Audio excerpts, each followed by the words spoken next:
नमस्कार, मैं विकास कुमार सत्य बहुमत के यूट्यूब प्लेटफॉर्म पे आप सभी दर्शकों का स्वागत है। आज हम किसी खास विषय के ऊपर चर्चा करेंगे।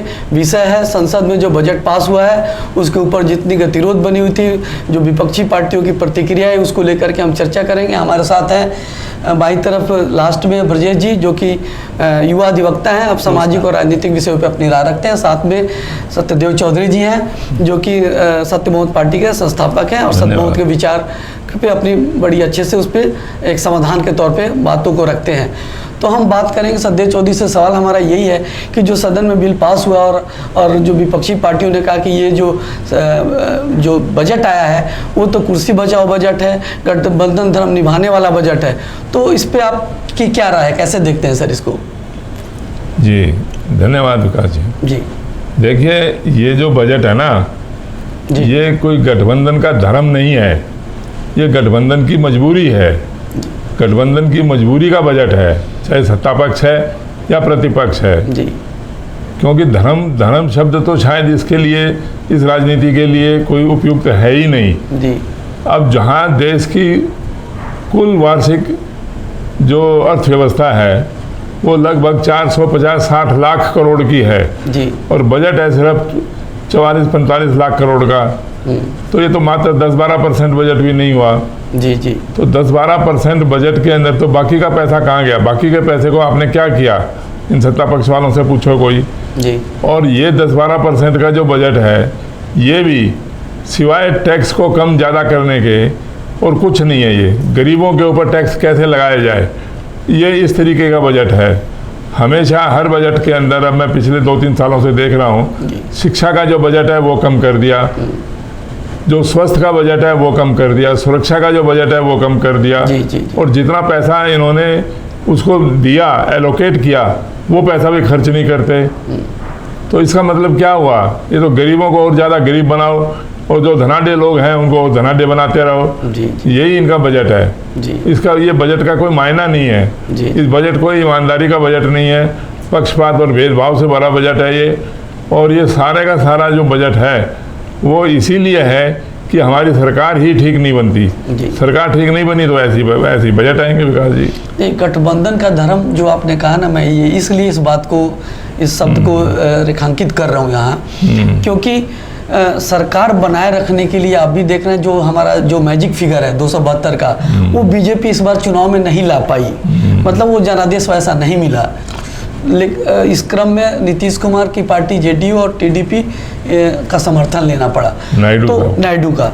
तो ये दोनों को कहीं ना कहीं सेटिस्फाई करने के लिए कहीं सरकार न चली जाए, इसलिए उनको, हालांकि उनका था कि विशेष राज्य दर्जा की डिमांड थी, तो पता नहीं क्या बार्गेनिंग कितनी कमज़ोर रही कि अच्छी रही, वो मुझे नहीं पता, लेकिन कम से कम उन्होंने ये मनवाने पे मतलब सफलता हासिल करी कि भाई जो सबसे जो बजट का जितना भी पोर्शन है उसका मैक्सिमम पोर्शन ये 2 राज्यों को मिला, जिसके चलते अन्य राज्यों में भी नाराज़गी हुई है। जहाँ के मुख्यमंत्री, खासकर बीजेपी शासित प्रदेश के भी मुख्यमंत्री कहीं ना कहीं है नाराज़ हैं। आने वाले कई राज्यों में चुनाव भी है ऐसी जगहों पे, लेकिन फिर भी क्यों अनदेखी की गई? क्या मतलब इसी बात को लेकर के ये जो चिंतन मंथन चल रहा है, आरोप भी लगा रहा है, तो इसलिए मैं इस गठबंधन धर्म को बोला था कि निभाना पड़ा है। आप ये बताइए, अगर नीतीश कुमार के पास में कितने 26 एमपी हैं, 12 एमपी हैं जी जी, और नायडू साहब के पास 18 जी। अगर ये एमपी इनके पास नहीं होते जिनकी इनको मोदी जी को जरूरत है जी, तो भी क्या इतना ही पैसा इनको एलोकेट किया जाता? बिल्कुल नहीं किया जाता, बिल्कुल नहीं किया जाता। अगर किया जाता तो पहले ही कर देते जी। 10 साल पहले क्यों नहीं किया? अभी करने की क्या बात हुई? पहले भी कर सकते थे ना। वो बिहार था, वो भी पहले भी वही बिहार था, आज भी वही बिहार है जी जी। वही आंध्र प्रदेश पहले था, वही आज है। तो ये तो सिर्फ किसी तरीके से भी खरीद फरोख्त है जी, सांसदों की खरीद फरोख्त है जी। चाहे डायरेक्ट पैसा दे के खरीद लो या इनडायरेक्ट तरीका के जैसे मर्जी पकड़ लो, आप इधर से पकड़ो उधर से पकड़ो, बस ये सांसदों का समर्थन चाहिए। और इन सांसदों का भी देखिए, जो अपने लीडर के गुलाम हैं जी, जो नायडू साहब के जो सांसद हैं वो नायडू के गुलाम हैं जी, और जो नीतीश कुमार के सांसद हैं वो नीतीश कुमार के गुलाम हैं। और उन दोनों के गुलाम मोदी जी के गुलाम बन गए। पता नहीं कैसे, क्या है ये, किस तरीके की राजनीति है। बिल्कुल बिल्कुल। तो ये तो देखिए, ये कोई कुछ नहीं है, समझौतावादी भ्रष्ट समझौतावादी राजनीति है। जी जी। और 26,000 करोड़ इसको बिहार को और 16,000 करोड़ तमिलनाडु को देने के बाद में जी। और वो भी पता नहीं पैसा कैसे खर्च होगा जी। ये भी हमारे को नहीं पता, ना बिहार वालों को पता और ना आंध्रा वालों को पता। उसको कौन चेक करेगा उस पैसे को? कौन देखेगा कि भाई ये सड़क बनी या नहीं बनी? और जहाँ हर बार एक हफ्ते के अंदर 6 पुल गिर रहे हैं। जी जी। तो ये तो सारे का सारा मामला ही भ्रष्ट है जी। ठीक है, अगला मैं ब्रजेश जी से सवाल लेना चाहूँगा। सर ने कहा कि जो ये बजट है कहीं ना कहीं समझौतावादी राजनीति के से प्रेरित है और ये भ्रष्ट राजनीति के भी भेंट चढ़ गया इस बार भी बजट, जैसे कि हमेशा होता आया है। इस बार हालांकि बिहार और तेलंगाना का, आंध्र प्रदेश का नाम आया, शेयर ज़्यादा है, मतलब उसका पोर्शन ज़्यादा रहा, कभी किसी और को रहा था। कहीं ना कहीं ये एक समझौतावादी राजनीति की तरफ सरकार इशारा है। तो ब्रजेश जी, आप इसको कैसे देखते हैं? थोड़ा आप अपनी प्रतिक्रिया बताएं दर्शकों को। सभी दर्शकों को हमारा नमस्कार। हालांकि हम बजट में चर्चा तो करने आए थे कि किसको किसको क्या मिला, लेकिन पूरा देश चर्चा यही कर रहा है कि आंध्र प्रदेश और बिहार को तो मिला, बाकी को झुंझुना मिला जी। तो ये क्यों हुआ? अभी हमारे बगल में बैठे आदरणीय सचदेव चौधरी जी ने बात बहुत सही कही कि समझौतावादी राजनीति है। अगर समझौतावादी राजनीति नहीं होता इस देश का तो आज बिहार को 26,000 करोड़ का पैकेज मिला है। 2014 से लेकर 2024 तक नरेंद्र मोदी जी की सरकार थी और उस सरकार में नीतीश कुमार भी बहुत बार मुख्यमंत्री, अधिकांशतः समय लगभग 8 साल तक मुख्यमंत्री रहे हैं। तब नरेंद्र मोदी जी को इस बात का ध्यान क्यों नहीं आया कि बिहार को 26,000 करोड़ एलोकेट किया जाए? 2014 के नरेंद्र मोदी जी का पटना गांधी मैदान का भाषण सुनिए, जिसमें उन्होंने खुलेआम बिहार की बोली लगाई थी। 50,000 करोड़ दूं कि 60,000 करोड़ दूं, 70,000 करोड़ दूं कि 80,000 करोड़ दूं, 90,000 करोड़ दूं कि 1,00,000 करोड़ दूं। और बिहार की जनता पागलों की तरह मोदी मोदी मोदी कर रही थी। मोदी जी ने तब घोषणा किया था कि बिहार को 1,25,000 करोड़ का पैकेज देंगे। आप बिहार की जनता के ये संदेश है, ये सत्य बहुमत के प्लेटफॉर्म एक संदेश देना चाह रहा है कि 10 साल पहले आपको प्रॉमिस किया गया, वादा किया गया कि 1,25,000 करोड़ रुपए देंगे आपको, लेकिन 10 सालों तक 0 रुपए दिए गए। क्यों? क्योंकि नीतीश कुमार की केंद्र में ज़्यादा भूमिका नहीं थी, केंद्र में कोई महत्व नहीं था। अगर वो साथ न भी देते उनके विधायक सांसद तो मोदी जी को फर्क नहीं पड़ता। अब जब नीतीश कुमार के पास 12 सांसद आ गए, जिसके शुरू मोल तोल हो रहा है, तो 12 सांसदों की कीमत लगाई गई है 26,000 करोड़। और सर ने बहुत सही तरीके से कहा कि उस 26,000 करोड़ को कैसे यूटिलाइज किया जाएगा, क्या रोड मैप है उसका, क्या प्लान है उसका। वास्तव में देखें तो कोई प्लान नहीं है। अगर प्लान होता तो बिहार में जिस तरीके से करप्शन अभी चल रहा है, भ्रष्टाचार चल रहा है, जिस तरीके से हर सप्ताह आप पुल गिरने की खबरें सुन रहे हैं, जिस तरीके से देख रहे हो कि हर रोज कोई IAS अधिकारी किसी महिला के साथ अभद्रता करते पाया जा रहा है, तो इस तरीके से 26,000 करोड़ देके बिहारियों को मूर्ख बनाया जा रहा है और उन बिहारियों को पता भी नहीं चलेगा कि 26,000 करोड़ कहाँ चला गया। वही कहानी है आंध्र प्रदेश की। आंध्र प्रदेश का जब बंटवारा हुआ तो आंध्र प्रदेश को बोला गया, प्रॉमिस किया गया कि हाँ आपको स्पेशल स्टेटस का दर्जा दिया जाएगा। जैसे बिहार को पिछले 10 सालों से मतलब 10 के अगले 20 सालों से धोखा दिया जा रहा है, तो आंध्र प्रदेश को भी इकोनॉमिक कंडीशंस पे स्पेशल स्टेटस का दर्जा मिलना था, लेकिन मिला क्या? 15,000 करोड़ रुपए। अब 15,000 करोड़ में भी बिहार के आंध्र प्रदेश की जनता खुश हो गई। लेकिन गौर से देखेंगे तो आंध्र प्रदेश की जनता खुश नहीं हुई है। आंध्र प्रदेश के 18 सांसद खुश हुए हैं, उनको पैसे मिले, नेता खुश हुए हैं। तो नेता के खुश होने से जनता तो खुश होगी नहीं। और जब तक इस देश की जनता नहीं समझेगी इस बात के महत्व को कि आपका वोट का महत्व क्या है, आप जो वोट दे रहे सरकार बनाने के लिए, तब तक इस देश में बजट का एलोकेशन ऐसे ही होता रहेगा कि जिसके पास ज़्यादा सांसद, खरीदने की ज़्यादा क्षमता, बेचने की जनता ज़्यादा क्षमता, उसको ज़्यादा पैसे, और जिसके पास बेचने खरीदने की क्षमता खत्म, उसको 0 पैसे। जैसे उड़ीसा गरीबी से भी जूझ रहा है, लेकिन उड़ीसा के बजट में चर्चा क्या है? कोई चर्चा नहीं, कोई न्यूज नहीं। अभी आप और राज्य देखेंगे, उत्तर प्रदेश इतना बड़ा राज्य है, उसके लिए बजट में क्या चर्चा है? उत्तर प्रदेश के प्रमुख मतलब जो विपक्ष की नेता है, समाजवादी पार्टी कहती है कुछ मिला ही नहीं। तो सिर्फ इसलिए नहीं मिला कि बीजेपी की वहाँ सरकार है और वहाँ के सांसदों को खरीद फरोख्त नहीं कर सकती सरकार।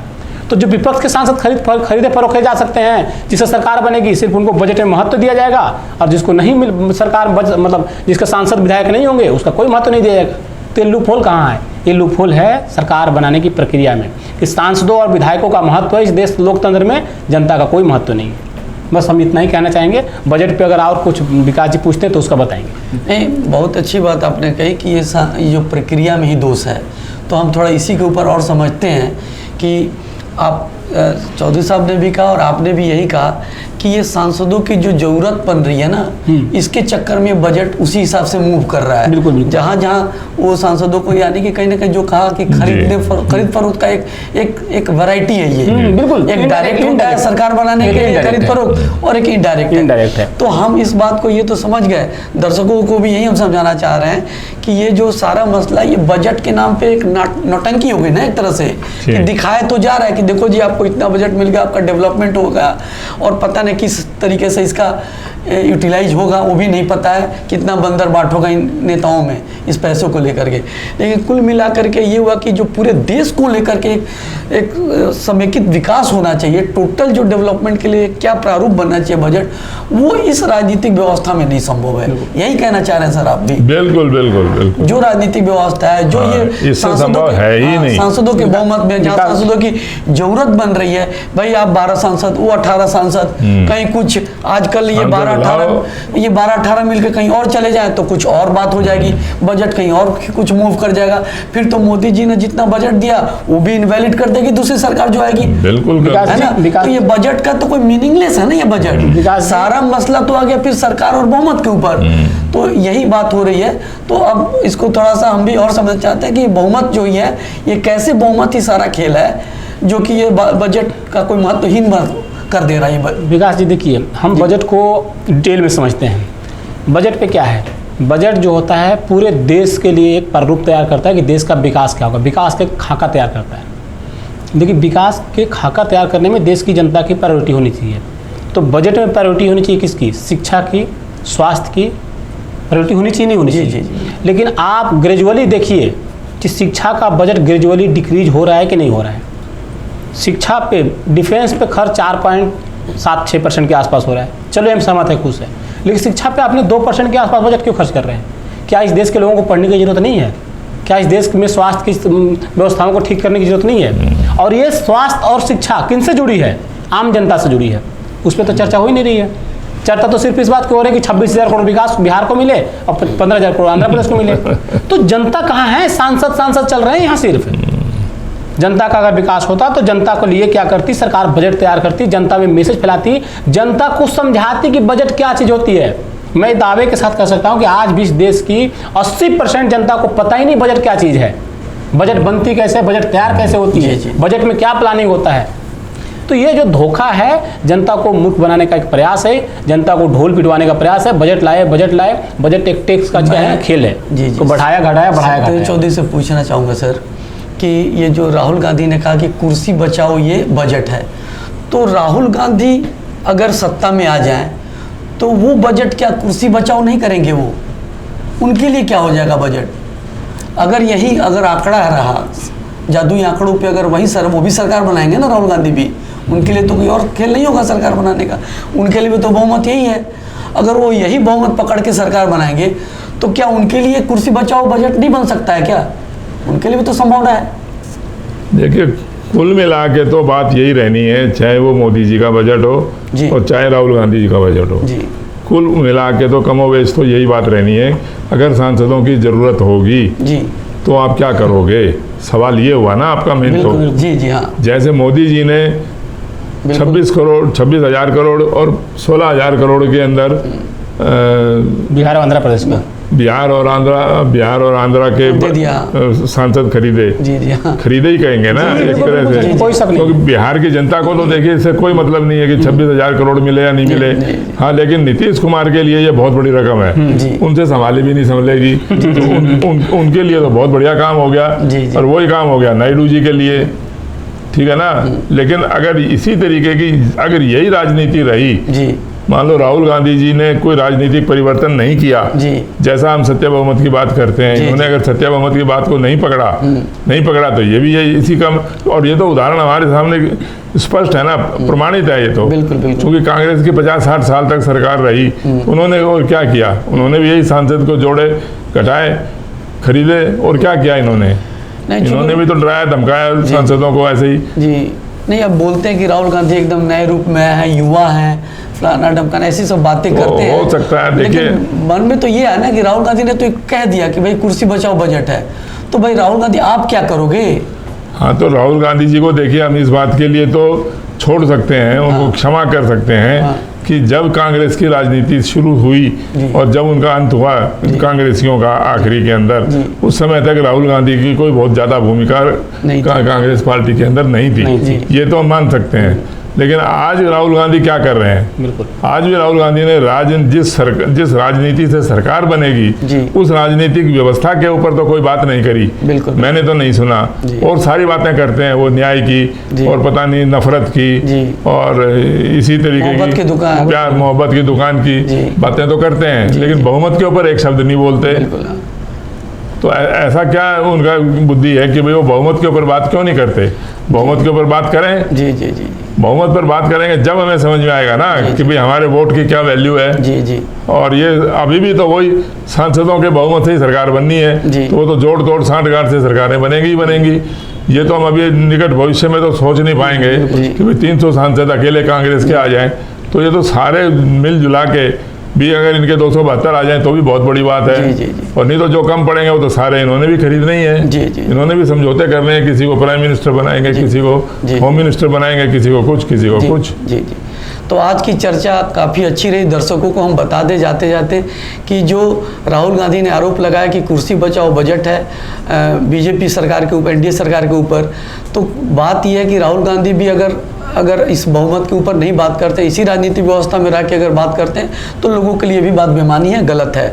वो भी कोई समाधान नहीं दे रहे हैं, वो कहीं ना कहीं ये इस तरीके से अपना तलाश रहे हैं, अपनी जगह तलाश रहे हैं सत्ता में, न कि लोगों को न्याय देने की कोशिश कर रहे हैं। तो जनता को मुझे लग रहा है कि ये बात दर्शकों को ये बात समझ में आ गई।